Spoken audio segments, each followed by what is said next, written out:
Hey, this is Mr. Pullen. If you're watching this, it's probably because you are an Algebra 1 student studying for the test on quadratics, and there's quite a lot on here that you need to know, and I think sometimes it's a little bit confusing.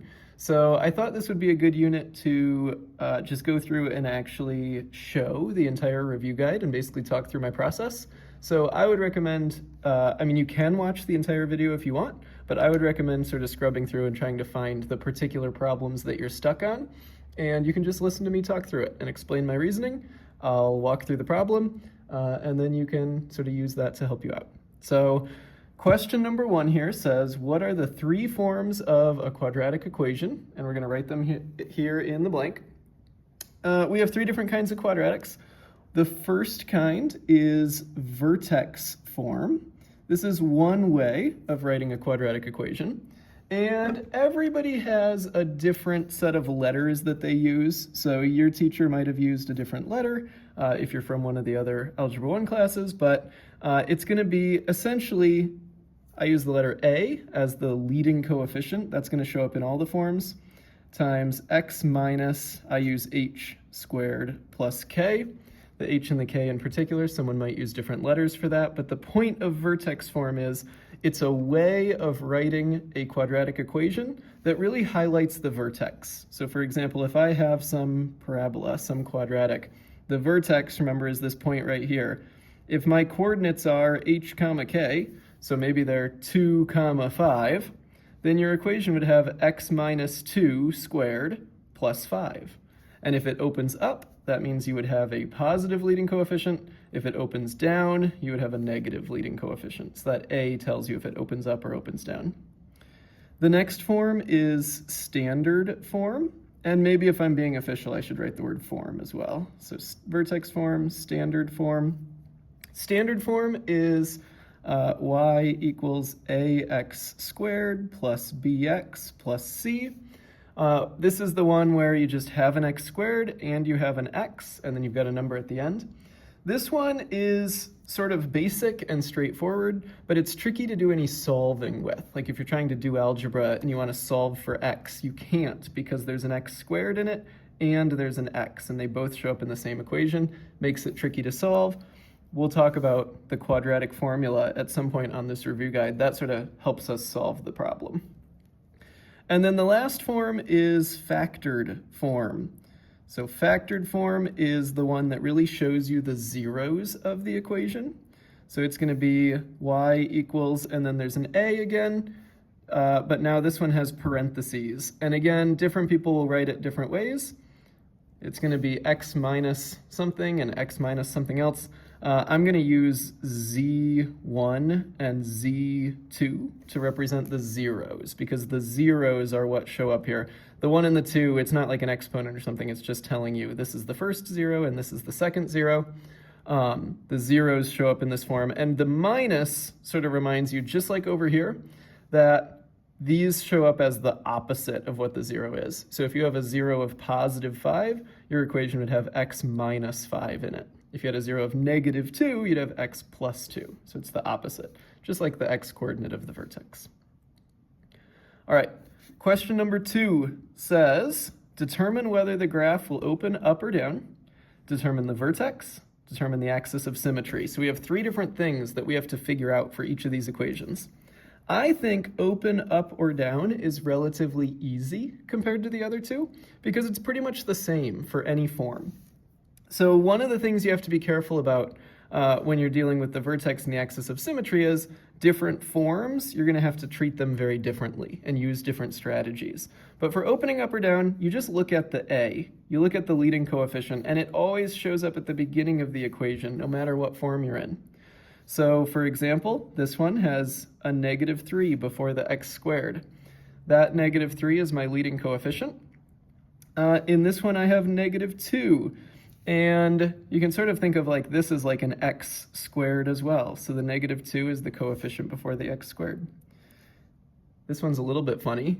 There's a phantom 1 here, so this is really negative 1. My leading coefficient is negative 1. This one also has a phantom 1. So all these, this, and this are in vertex form because I have parentheses squared like that. So my leading coefficient here is 1. That's the A from vertex form. This last one is in standard form. A, again, is the thing before the x squared, and again, it's a phantom 1. So the leading coefficient helps you tell if it's going to open up or down. If it's negative, I think this is fairly intuitive, negative opens down and positive opens up. And when we say opens up or opens down, this negative means it opens down, and that's basically telling you that it's an upside down U. So it's going to look like this. This one also has a negative leading coefficient, so it opens down. So it also looks like a frowny face. It's negative. This one's also a negative leading coefficient, so it opens down. Surely at some point we're going to find one that opens up.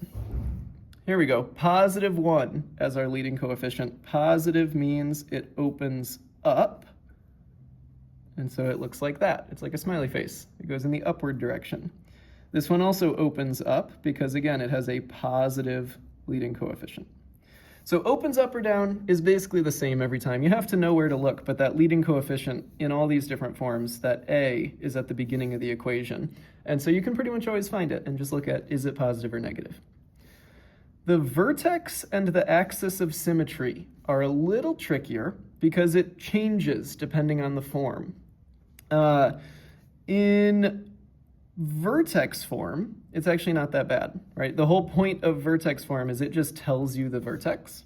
So maybe we cheat and we skip A for now and go straight to B. We'll come back to A, but let's look at B real quick and talk about the vertex of this one. Remember, vertex form, the x-coordinate, because it's minus h in the form, the x-coordinate is backwards. So when this says +3, that actually means your x-coordinate of the vertex is minus -3.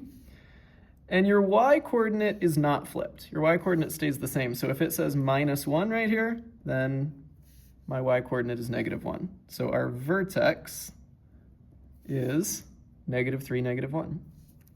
Here, kind of a similar situation. I can just look for the vertex in the vertex form. So x minus 3, it becomes +3 because the x flips. -1 is just -1 for the y. There's one more vertex form on this page. Can you figure out which one it is?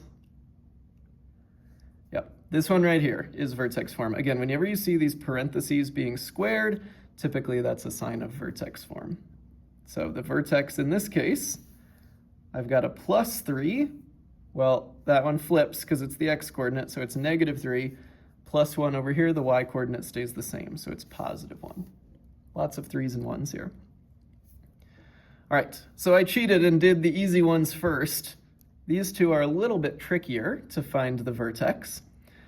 In fact, we can't just find the vertex right away. I think we got to find the axis of symmetry first. So one of the things that you're going to notice as you go through these problems is it's not always straightforward to get the information that you want. Like sometimes you have certain information and you want something, and you can't get directly from here to there. You sort of have to know, based on what I have so far, what can I figure out? Both of these are in standard form. Vertex form is the only one where you can get the vertex directly.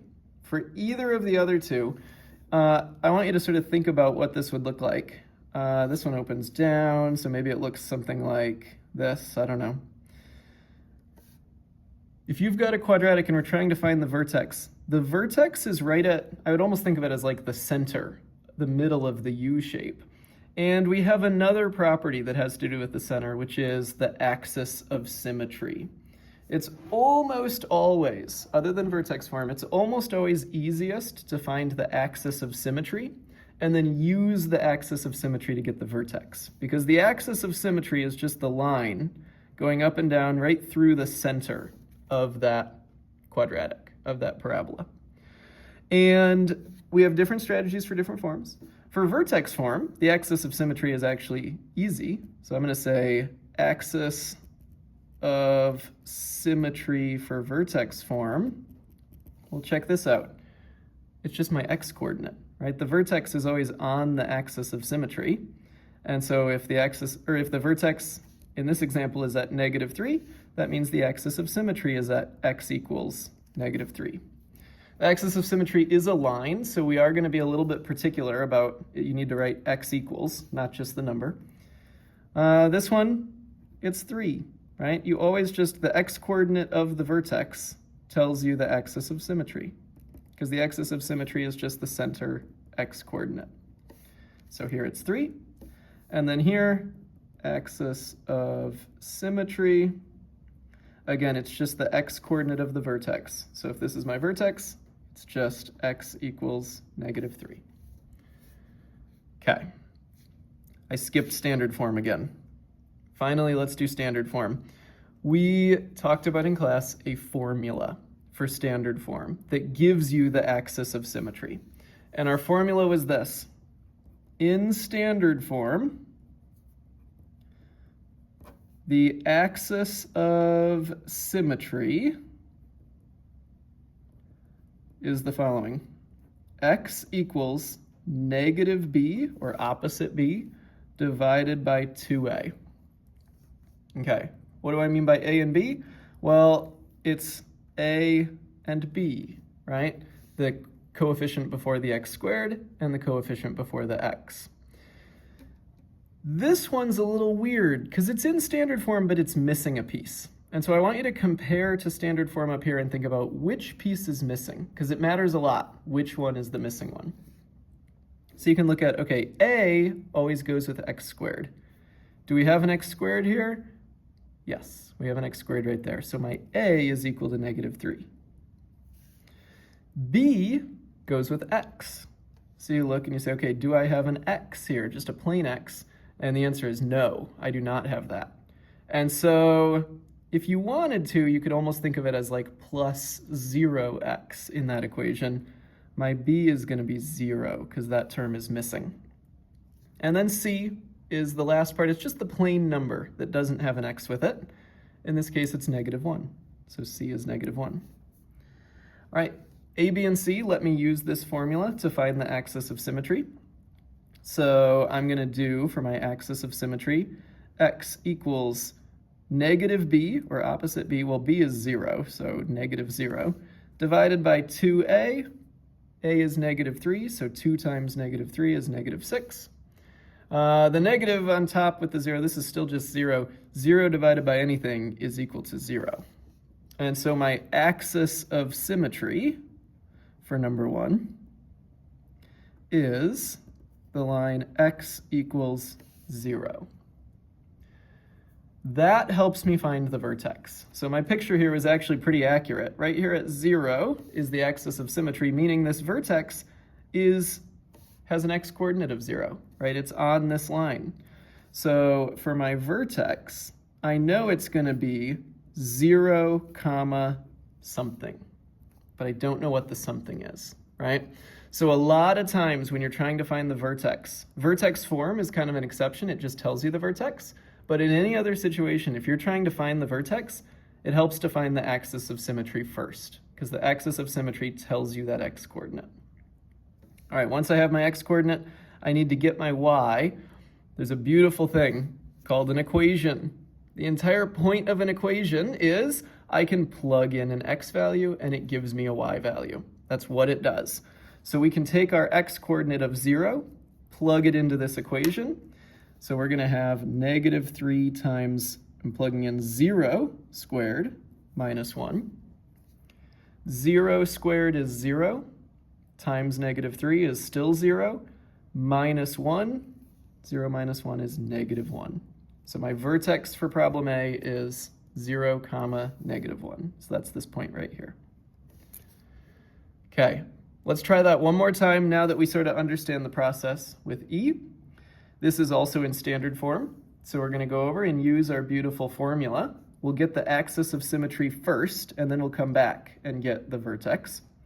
I know my A, B, and C here. They're more obvious. There's no parts missing. A is 1, B is -3, C is -10.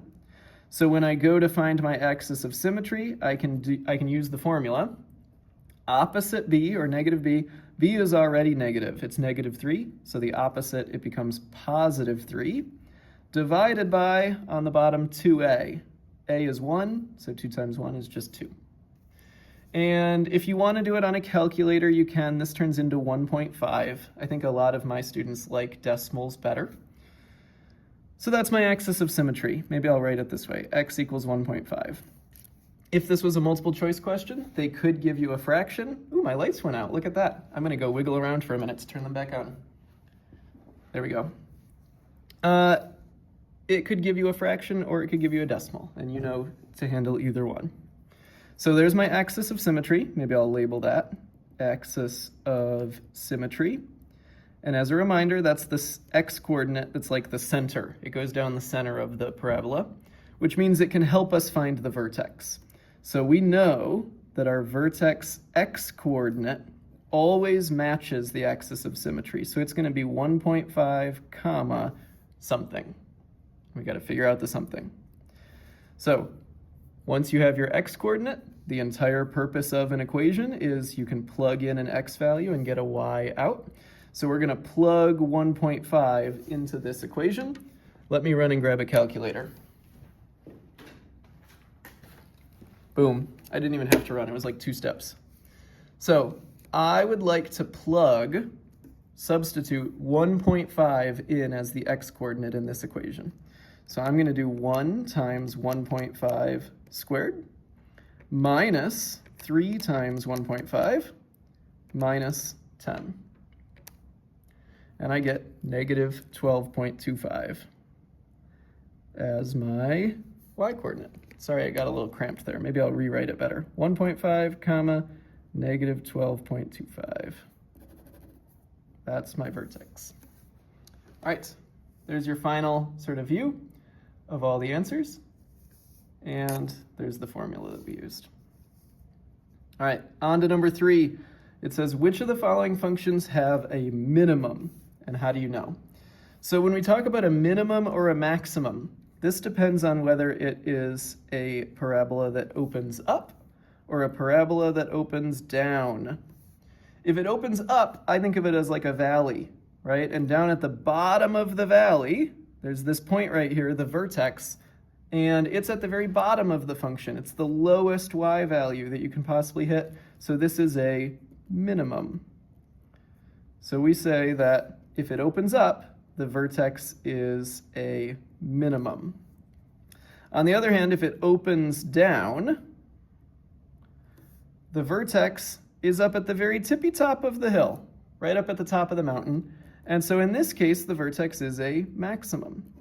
So if you just say when it opens up, it's a minimum, and down, it's a maximum, sometimes it feels kind of backwards, at least to me in my head. But as soon as you think about the picture, it makes sense, right? If it opens up, the vertex is a minimum. If it opens down, the vertex is a maximum.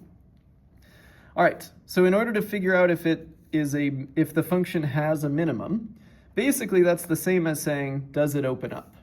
Because if it opens up, then it has a minimum. So we have to figure out which ones of these open up.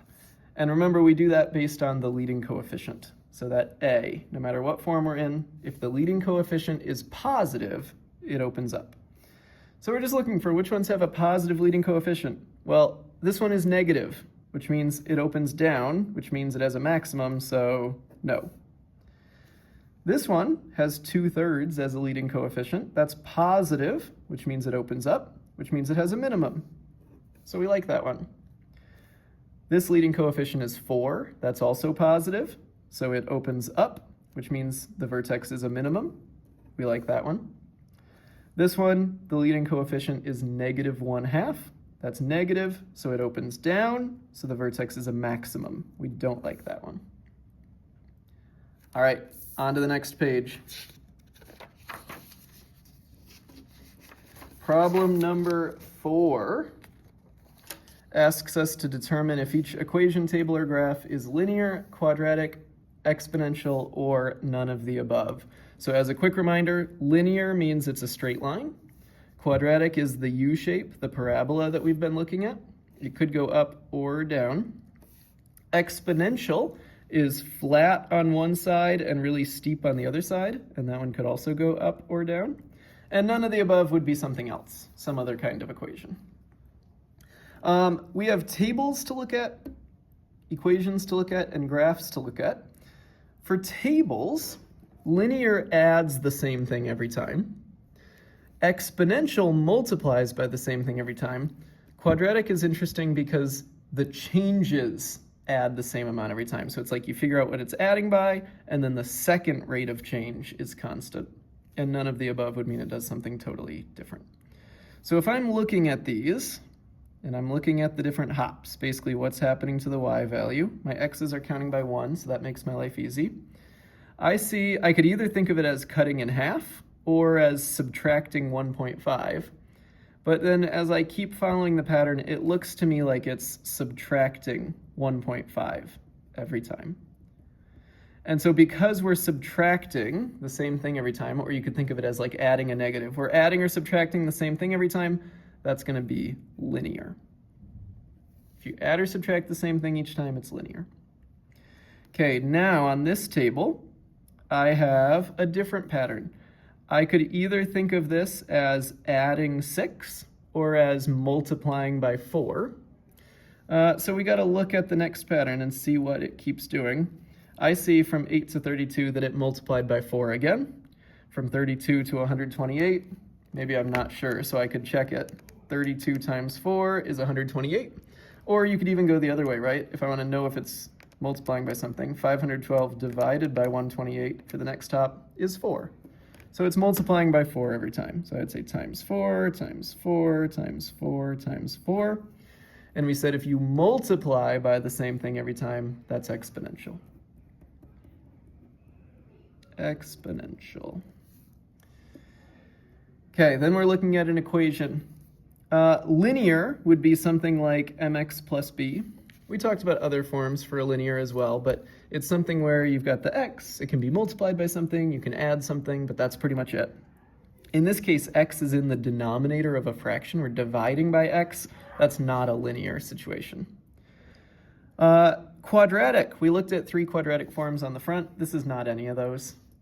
And exponential would be like 2 to the x, or 3 to the x, or 1.5 to the x. Something where x is in the exponent, in the power. We don't have that either. So this is actually a none of the above situation. This is what's called inverse variation. We're not worried about that right now. All right, for D, this has x squared, x, and a plain number. X squared is a dead giveaway that this is quadratic. This matches our standard form from the front page. Then we're looking at the pictures. I already made some pictures. A U shape like this is quadratic. And this kind of shape is exponential.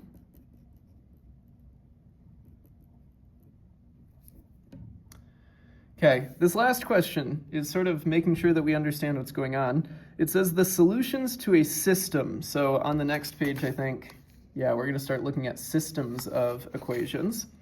The solutions to a system where you have a linear and a quadratic equation. It's asking us what it means by solutions, right? It's saying, what does solutions really mean? Well, solutions are where the two equations meet, or where they cross, or the fancy math word would be where they intersect. That's because the whole point is all the points on here make this equation true. All the points on here make that equation true. These 2 points make both equations true, and so those are the solutions to the system. So we could say the solutions to a system of linear and quadratic equations are where the functions intersect would be the fancy math word. Less fancy words would be overlap, cross, touch. It's these points. So on a graph of a system, if it's already graphed for you, it's really easy to find where these points cross, or where these functions cross. Actually, on this one, it's not so easy because they never cross. On A, they don't touch, they don't cross, they don't intersect. This is no solutions. Sometimes that happens. 2 things we thought they were destined to meet, but they were not. For this one, this is B. I've got a line and a quadratic, and they do cross. So they cross right here at this point, and they cross right here at this point. And if I try to find the coordinates, this point right here is right at the origin. This is 0, 0. And this point right here is at an x coordinate of 2 and a y coordinate of 2. That's 2, 2. So I have two solutions, this and this. For the last one, I've got a quadratic, and then down at the bottom is a line that just barely touches and then moves on. It touches it at exactly 1 point. Just perfect, barely skims it. The fancy math word for that is we call it a tangent line. You don't need to know that for your test, but I just think it's fun. And this is the point at an x coordinate of 2, y coordinate of negative 2. So 2, negative 2. There's only one solution for that one. Okay, so if they give you the graphs, your life is pretty easy. But sometimes they don't give you the graph. They might give you a space to do some graphing. They might give you some equations, and your job is to deal with the equations. I'm not sure what the other Algebra 1 teachers are expecting. I think in this case, I'm just asking you to find the solutions. So at least for me, if I was grading this, I would be okay with using the graph or not using the graph. It's up to you. I just need you to find the solution. So you can do it using only algebra. If you wanted to graph these, you would say, well, this one starts up at a y of 10. That's my y-intercept.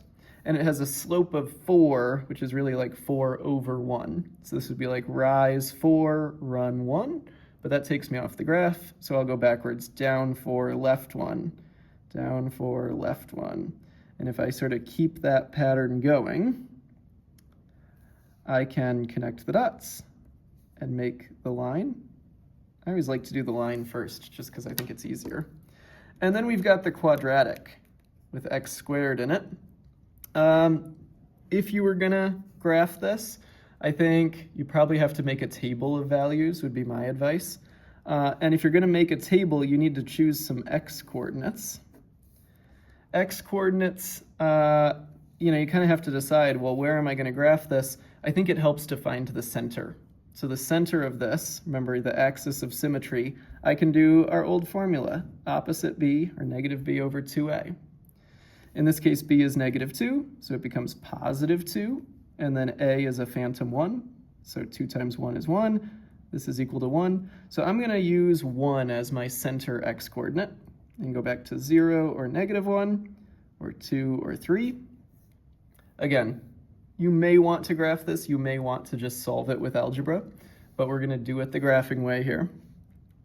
And now I have all these x values, I just need to plug them into the equation. So I could plug each one of them in. 1 times negative 1 squared minus 2 times negative 1 minus 6 is just me plugging negative 1 into that equation. And I get negative 3. I can plug 0 in. You might be able to do it in your head, because 1 times 0 squared is just 0, minus 2 times 0 is just 0, minus 6 is negative 6. If I plug in 1, I have 1 times 1 squared, minus 2 times 1, minus 6 is negative 7. 1 times 2 squared, minus 2 times 2 minus 6 is negative 6. And 1 times 3 squared minus 2 times 3 minus 6 is negative 3. I purposely chose 1 to be my center x coordinate, and I threw my pen. That gives us this beautiful pattern on both sides where it's symmetric, right? It does the same thing on both sides. So I could go to 1, negative 7, and that would be down here.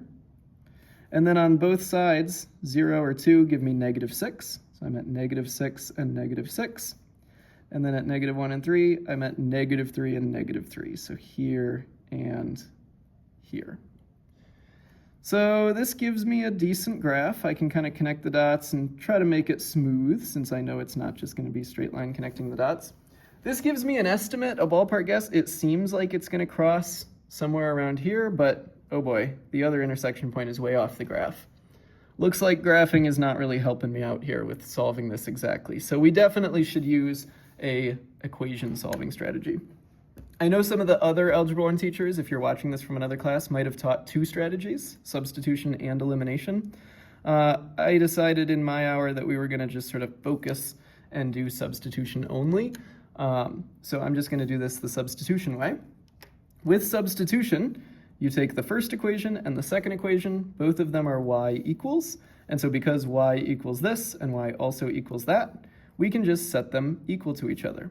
So we can say x squared minus 2x minus 6 equals 4x plus 10. Just set them equal. Now I want to solve this. And it's a little tricky to solve because I have x squared and I have x in the same equation. So I can't get x by itself. Our trick for this was basically to turn one of the sides of the equation into 0, because then we can use quadratic formula. In order to turn it into 0, I need to take away both of these things. I'm going to subtract the 10 first.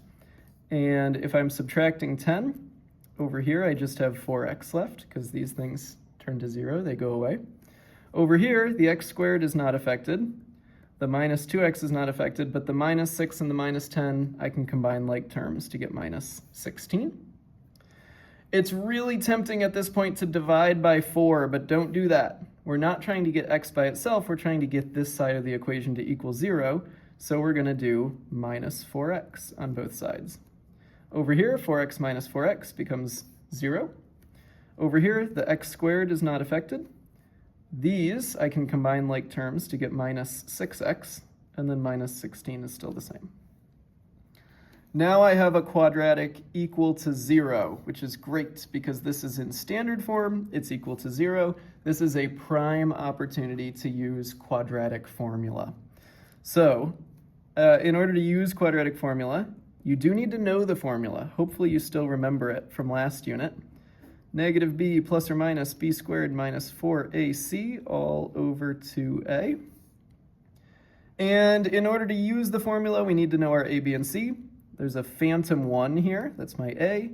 Negative 6 is my b, negative 16 is my c. So I can fill it in. This is opposite b. b is already negative. It's negative 6. So I'm going to flip it here and turn it into positive 6 plus or minus the square root of b squared. This is negative 6. Be so careful. Please remember to include your parentheses. If you don't have the parentheses on the calculator, it's going to give you the wrong answer, even though you did so much stuff right. So please remember your parentheses there, and put the squared outside the parentheses, not inside the parentheses. Minus 4 times a, which is 1 in this problem, times c, which is negative 16. And then all of this is over 2a, which is 2 times 1. At this point, this is hopefully review from just doing quadratic formula. So 6 plus or minus the square root of negative 6 squared. You can do it on your calculator if you want, but don't type this. Don't do that. That's bad. That's negative 36. That's wrong. You need parentheses around the negative 6, and your squared has to go outside the parentheses. You might also just do that in your head. Now I have minus 4 times 1 times negative 16. There are two negatives here, right? This is a negative 4 and a negative 16. When you multiply a negative times a negative, you get a positive. So we're going to be adding here. Negative 4 times 1 times negative 16 is 64. And all of this is being divided by 2 times 1, which is 2. All right, I need a little more space, so I'm just going to go up over here. 36 plus 64 is 100. So this becomes x equals 6 plus or minus square root of 100 divided by 2. Square root of 100 is really nice. What number times itself equals 100? Well, it's 10. 10 times 10 is 100. So we're going to write 6 plus or minus 10. Once you've taken the square root, you don't need to write a square root sign anymore. So it's just the number 10. And now we can kind of split this into two possibilities, right? It's either 6 plus 10 or 6 minus 10. If I do 6 plus 10 divided by 2, that's 16 divided by 2, which is 8. If I do 6 minus 10, that would be negative 4 divided by 2, which is negative 2.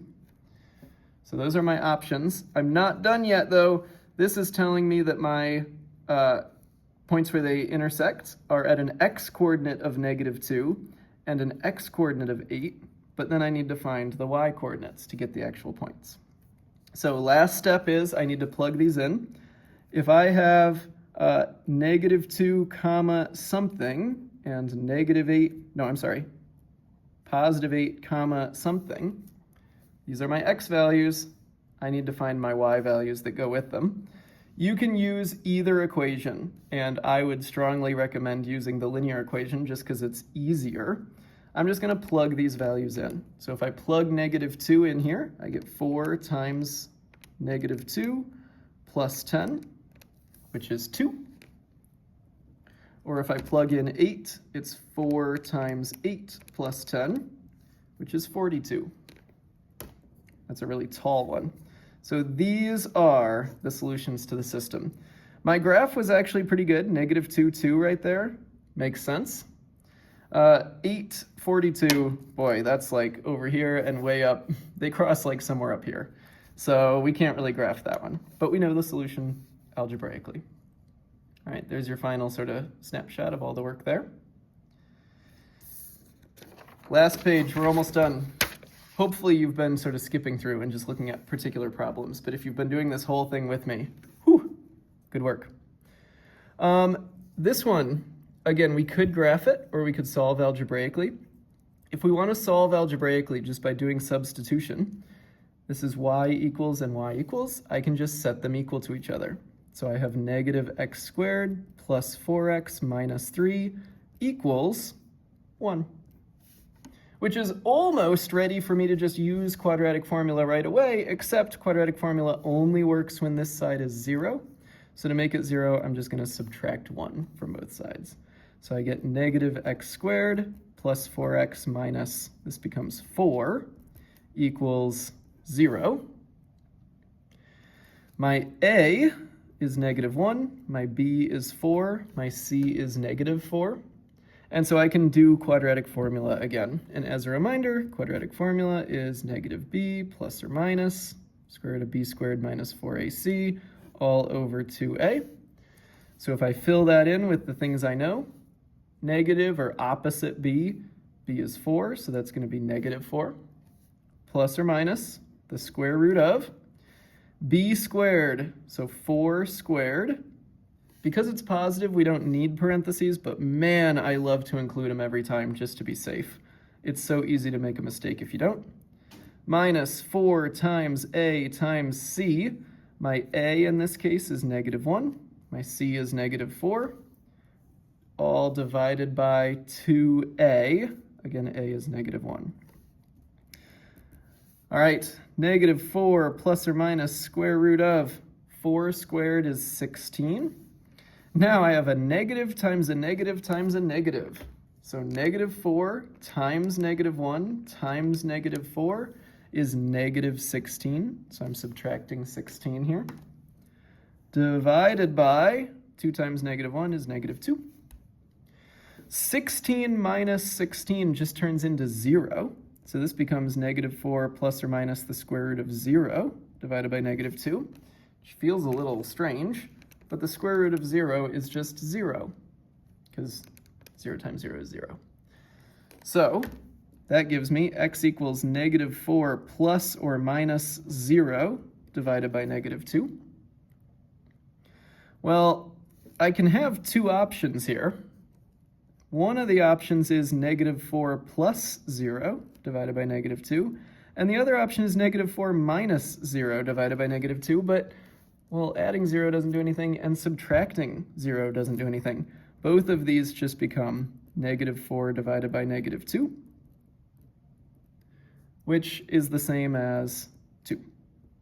So I just got 2 twice. I can plug it in.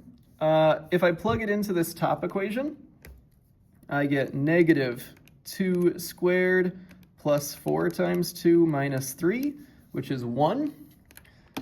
Which agrees with this equation. I didn't even have to plug it in. I could have just used y equals 1. Turns out my only solution is 2 comma 1. So if I were to graph this, I would have y equals 1, the horizontal line right here at 1. 2 comma 1 means I'm right here. And this opens down, so it would have ended up looking, I think, something like, oh, let me make sure I get it right, something like this, approximately. I'm sort of eyeballing this here. But the fact that they only touch at one point is why I only got one solution. That plus or minus 0 is basically telling me, look, dude, there's only one point where they intersect. Last question about piecewise functions. So piecewise functions are where you have multiple separate pieces. So piece number 1 is this line segment right here. Piece number 2 is this chunk of a quadratic. And piece number 3 is this line. And it's asking me to just find these different values. So it's saying plug in -4, substitute -4 for x and see what the y value is. So, okay, on a graph, that's not so bad. I go to -4. My y value is down here, also at -4.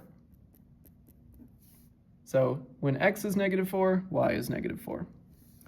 -2 is a little more interesting. I go to x equals -2. I need to find my y value, but uh-oh. Which one is it? There's 2 points here. It could be -2 or it could be -3. Our convention, the rule is the filled in circle is the one that you use. This point doesn't actually exist. You can get infinitely close to it, but you don't actually hit it. We're going to use the filled in circle. So at -2, we hit -2. It won't always match like this. That's a coincidence because of the shape of this line. If I plug in +2, okay, +2 goes up here. This looks like it's on, but it's not. This is at 3, so I actually don't have much of a choice here. This has to be at 8, that filled in circle. F of 1 means I'm plugging in 1 for x, and I go up, and I'm at 3. And we're done. Good work, people.